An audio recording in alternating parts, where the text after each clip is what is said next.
क्यों बहू बेटी नहीं बन सकती। माँ मैं बहुत थक गई हूँ घर संभालते संभालते।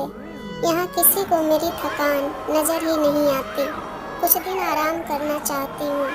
सोच रही हूँ कि कुछ दिनों के लिए मैं मायके आ जाऊँ। बच्चों को भी साथ ले आऊँगी। यहीं से स्कूल चले जाएंगे। आखिर ससुराल और मायका एक ही शहर में होने का कुछ तो फायदा हो। प्रिया खुश होकर बोली, हाँ बेटा कल आ जाओ, मैं तुम्हारा इंतज़ार करूँगी। अभी मैं फ़ोन रखती हूँ, मुझे मंदिर जाना है।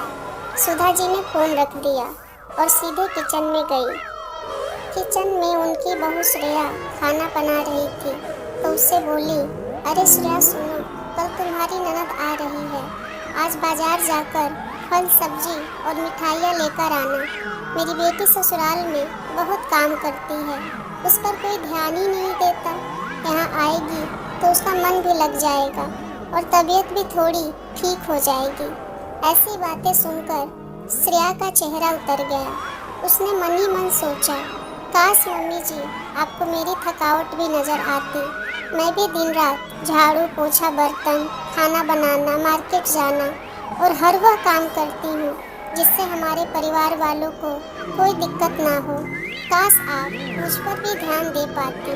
आपकी बेटी तो जब मन में आता है यहाँ आ जाती है, लेकिन मैं साल में एक बार ही अपनी माँ के पास जाती हूँ, तब भी आपको प्रॉब्लम होती है।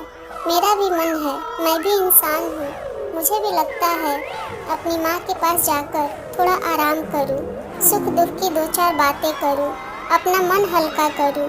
भगवान अब तुम ही कुछ करो ताकि मेरी सास की आंखें खुले और उन्हें मेरी भी थकावट नज़र आए। शाम तक भगवान ने जैसे श्रेया की सुन ली और उसकी ननद का फ़ोन आया। अपनी माँ से कहा कि उसकी सास ने उसे मायके आने के लिए मना कर दिया है, इसलिए इस बार वो नहीं आ सकती। सुधा जी बोली, ऐसे कैसे मना कर दिया? पहले तो कभी वो तुम्हें आने के लिए नहीं रोकती थी, इस बार भला क्या हो गया? लाओ मेरी बात कराओ, उनसे तो मैं समझती हूँ। प्रिया ने फ़ोन अपनी सास को दिया। सुधा जी ने कहा, नमस्कार समधन जी, आपसे कुछ कहना था। समधन जी ने कहा, जी कहिए। दरअसल प्रिया का कल त्यौहार है, इसलिए अपने मायके आना चाहती है।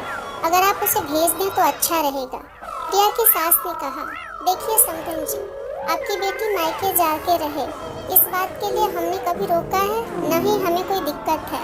कुछ दिनों पहले मैं अपने रिश्तेदार की शादी में गई थी। वहाँ आपकी बहू श्रेया की माँ से मिलने का मौका मिला। उनसे बातचीत के दौरान उनकी बातों से पता चला कि श्रेया को साल में एक ही बार अपने मायके जाने को मिलता है, और वह भी कम समय के लिए। मुझे लगता है कि आपको पहले श्रेया को उसके मायके भेज देना चाहिए, और वह जब मायके होकर आ जाएगी तो मैं प्रिया को आपके पास भेज दूँगी। एक बहुत ज़रूरी बात जो मुझे लगता है आपको समझ लेनी चाहिए कि आपको अपनी बहू को बेटी की तरह या बेटी से भी ज़्यादा प्यार देना चाहिए। उसे भी मायके जाने की इच्छा होती होगी। हो सकता है प्रिया के वहाँ जाने से आओ भगत करने के लिए आप उसे उसके मायके नहीं भेजती होंगी, या फिर वह आपसे कुछ कहने से अभी डरती हो। अगर आपको उसे घर में ही कैद रखोगी तो एक दिन ऐसा आएगा कि वह आपके खिलाफ बोलने लगेगी, फिर वह आपके सुनेगी भी नहीं और जब चाहे तब अपने मायके जाएगी। ऐसी परिस्थिति आए, इससे अच्छा है कि आप ही कुछ बदलाव अमल में लाएं, जिससे आपका रिश्ता और रिश्ते की मिठास खराब ना हो। शोभा जी को हर एक शब्द में सच्चाई नजर आई। उन्हें महसूस हुआ कि उन्होंने अपनी बेटी के प्यार में अंधे होकर कभी भी अपनी बहू के मन का विचार नहीं किया। उन्होंने हमेशा ही अपनी बेटी को बहू से ऊपर रखा। दूसरी तरफ प्रिया भी अपनी भाभी के बारे में इस बातचीत को सुन रही थी। उसे भी महसूस हुआ कि जब जब वो अपने मायके जाती है तो उसकी भाभी थोड़ी उदास रहती है। सुधा जी ने अपनी बहू को बुलाया और उससे कहा कि श्रेया, कुछ दिनों के लिए प्रिया नहीं आने वाली है, इसीलिए पहले तुम अपने मायके हो आओ। श्रेया का चेहरा खिल गया, क्योंकि पहली बार था जब उसकी सास ने सामने से उसे अपने मायके जाने के लिए कहा था। अगले दिन श्रेया अपने मायके गई और इस बार एक दो दिन नहीं बल्कि पूरे हफ्ते भर रही। अपने माँ बाप से अपने रिश्तेदारों से मिलकर आई, और जब वो लौटकर आई तो उसका चेहरा खिला हुआ था, उसकी आंखें चमक रही थी। श्रेया के आने के बाद प्रिया भी अपने मायके आई और इस बार वो खुद सामने से अपनी भाभी से खुशी खुशी मिली और अच्छे से बात की।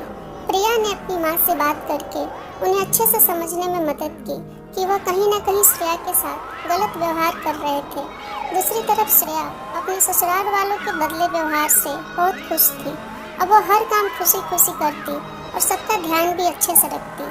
मेरे प्यारे दोस्तों, कोई भी ऐसा काम न करे जिससे घर में तनाव का माहौल पैदा हो।